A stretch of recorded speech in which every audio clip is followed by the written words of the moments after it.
Welcome to CryptoCast Daily, your fast track to today's biggest crypto stories.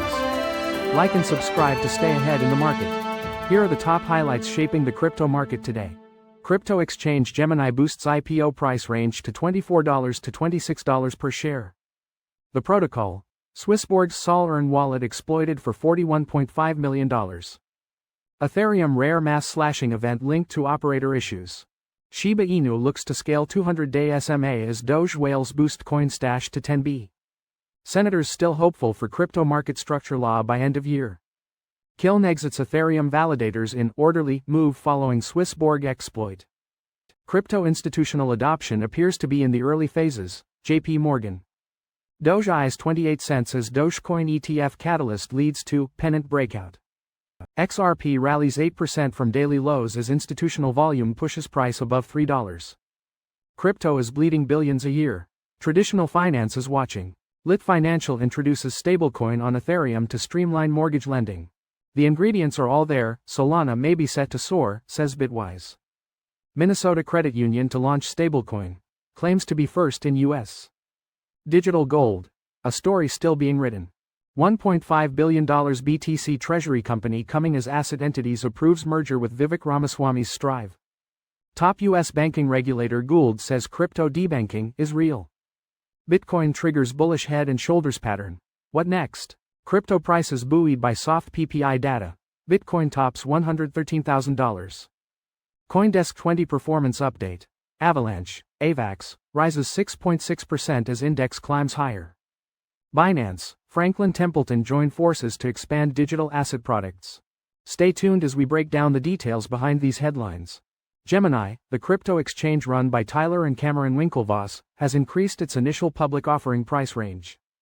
The company now expects to sell shares between $24 and $26 each.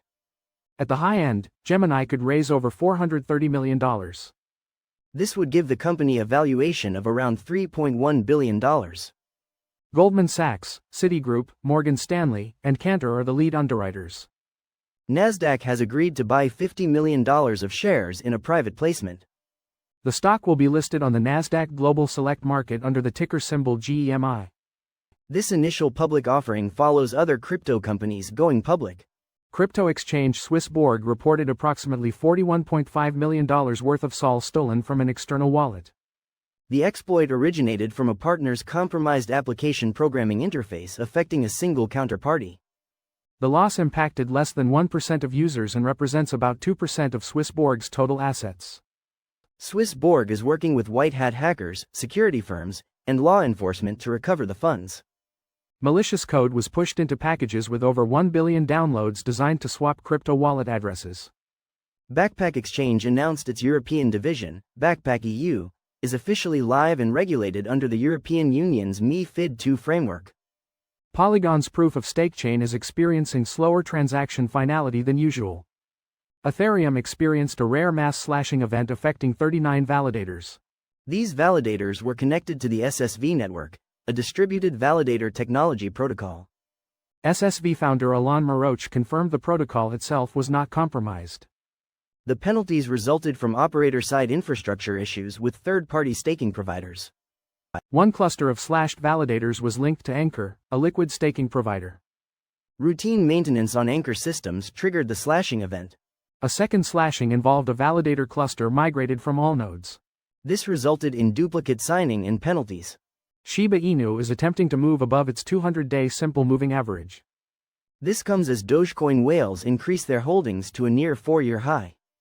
Shiba Inu rose from $0.00001287 to $0.00001312, a 2% increase. A breakout above the 200-day average would signal a shift to a bullish trend. Trading volumes surged to 943.1 billion tokens as Shiba Inu neared the 200-day average. This suggests institutional investment and supports the potential for a breakout. Shiba Inu saw resistance at $0.00001300 with high volume. The token burn rate increased by 1682%, removing 1.3 million tokens. Lawmakers are working to pass a United States Senate market structure bill by the end of the year. This pushes past the September 30 deadline initially set by the Senate Banking Committee.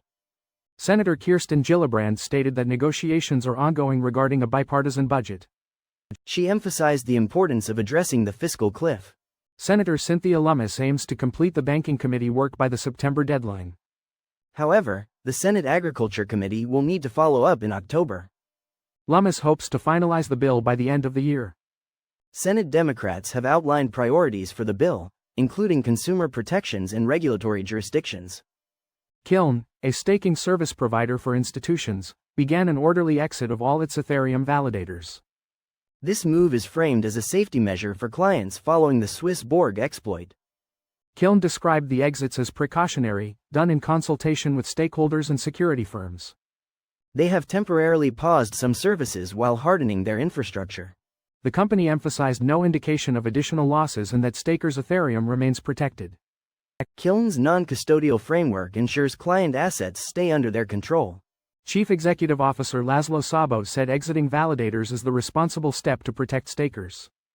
Kiln says validators are exiting in an orderly process governed by Ethereum protocol rules. Institutional adoption of crypto is still in its early stages. However, momentum is building according to a JPMorgan report. Bullish's August initial public offering and the passage of the Genius Act have increased attention on the crypto sector. Regulatory clarity is removing a major hurdle for large investors. The Chicago Mercantile Exchange reported record institutional open interest in crypto derivatives. Institutions now hold approximately 1/4 of Bitcoin exchange-traded products. A survey by Ernst & Young showed that 85% of firms already allocate to digital assets or plan to by 2025. Regulation is cited as the key driver for this increased allocation. Dogecoin rallied sharply, reclaiming the $0.24 to $0.25 range. Volume surged above 1.5 billion tokens. This comes as Rex Osprey prepares to debut the first United States Dogecoin ETF. It will trade under the ticker DOGE. Whale addresses accumulated roughly 280 million Dogecoin in the past week. This indicates strong institutional-sized flows. Technical analysts highlight a Pennant breakout with upside targets of $0.28 to $0.30. This is if the $0.25 level is held.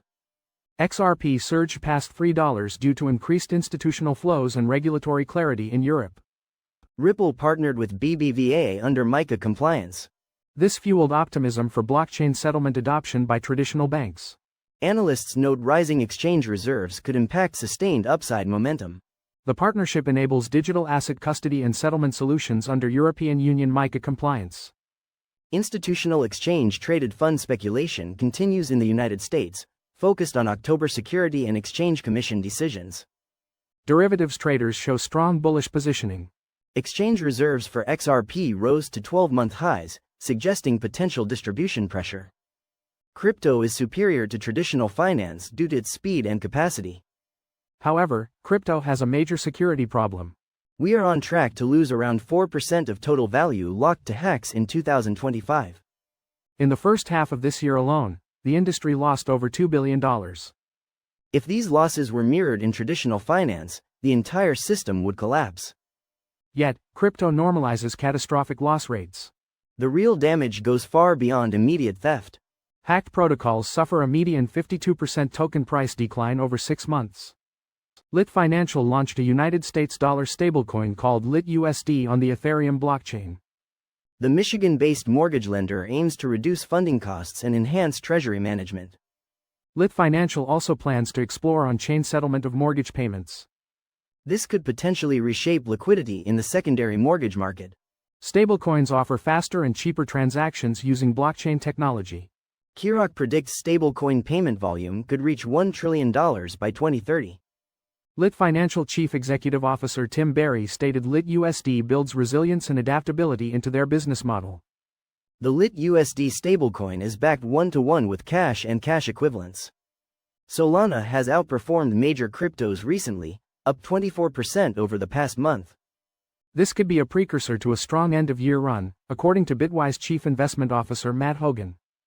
Hogan stated the recipe for strong crypto returns has been clear for the last 18 months. Exchange-traded product inflows and strong corporate treasury purchases lead to big returns. 7 major asset managers have filed to launch spot Solana exchange-traded products. These include Bitwise, Grayscale, Fidelity, and VanEck. The United States Securities and Exchange Commission is due to rule on them by October 10. If approved, retail and institutional investors could buy Solana like a stock. St. Cloud Financial Credit Union plans to launch a stablecoin called Cloud Dollar. They claim it is the first from a United States credit union. The Cloud Dollar is slated to debut in late 2025.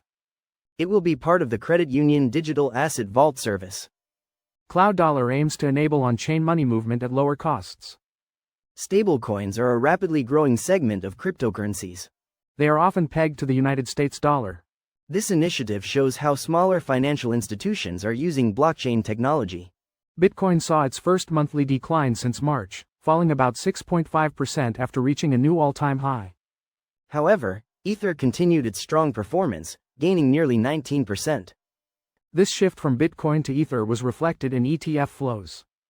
Bitcoin funds experienced outflows while Ether ETFs attracted significant inflows. Despite Bitcoin's pause, gold reached record highs due to several factors. These included falling rate expectations, persistent inflation, and geopolitical risks. Bitcoin, however, traded lower on the day of the Federal Reserve news. This raises the question of Bitcoin as digital gold. Asset Entities Incorporated shareholders approved a merger with Strive Enterprises. Following Strive shareholder approval on September 4, the combined company will be renamed Strive Incorporated. Strive Incorporated will pursue a Bitcoin treasury strategy. Vivek Ramaswamy co-founded Strive Enterprises in 2022. Matt Cole will lead the combined company as chairman and chief executive officer. Arshia Sarkani will transition to chief marketing officer and board member. The merger is subject to NASDAQ listing clearance and other customary conditions. Strive expects to finalize a $750 million private placement financing upon closing. Jonathan Gould, new head of the United States Office of the Comptroller of the Currency, addressed crypto debanking. He confirmed debanking is a real problem impacting crypto businesses. Gould mentioned recent stories of corporate accounts being closed. He is working to reverse previous anti-crypto policies. Gould is also focused on new stablecoin regulations. The Office of the Comptroller of the Currency aims to eliminate unlawful debanking. Gould expressed enthusiasm for developing rules under the Genius Act. He wants to facilitate crypto companies licensing or chartering as banks. Bitcoin recently surpassed $113,600, triggered by a United States producer price index softer than anticipated. This breakout suggests the end of the recent pullback from record highs exceeding $124,000. Using the measured move technique, Bitcoin could potentially reach nearly $120,000. The daily chart's moving average convergence-divergence histogram crossing above zero further confirms positive market sentiment. On the downside, the recent higher low around $110,000 serves as a critical level for bears to challenge. United States inflation data for August is pushing cryptocurrency prices higher. The Producer Price Index, which measures wholesale inflation, fell 0.1% in August. This contrasts with analyst estimates of a 0.3% rise. Year over year, the Producer Price Index grew by 2.6%, down from 3.1% previously. Bitcoin rose to $113,700 at press time, up more than 1% over the past 24 hours. Ether rose by a similar amount. Solana continued recent outperformance, up 3.3% to $224. Traders will monitor tomorrow's Consumer Price Index inflation report. The CoinDesk 20 is currently trading at 4164.74. It is up 1.8% since 4 p.m. Eastern Time on Tuesday. This represents a gain of 73.5 points. 19 of the 20 assets in the index are trading higher. The leading gainers are Avalanche, up 6.6%, and Solana, up 3.1%. Polygon is unchanged at 0.0%. Aave is up slightly at 0.4%. The CoinDesk 20 is a broadly based index traded globally. Binance and Franklin Templeton are partnering to develop digital asset products. These products aim to connect traditional markets with the cryptocurrency market. The firms will combine Franklin Templeton's tokenization expertise with Binance's trading platform and investor network. Their tokenization efforts will focus on markets outside of the United States. The goal is to offer efficient settlement and transparent pricing. They also want to provide access to competitive yields for a broader range of investors. Franklin Templeton has been creating blockchain tools like its Benji platform for tokenized funds. Binance views this partnership as part of its mission to bring traditional markets to crypto investors. That's a wrap on this episode of CryptoCast Daily. Thanks for tuning in. We'll catch you next time with more market updates, bold predictions, and fearless crypto insights.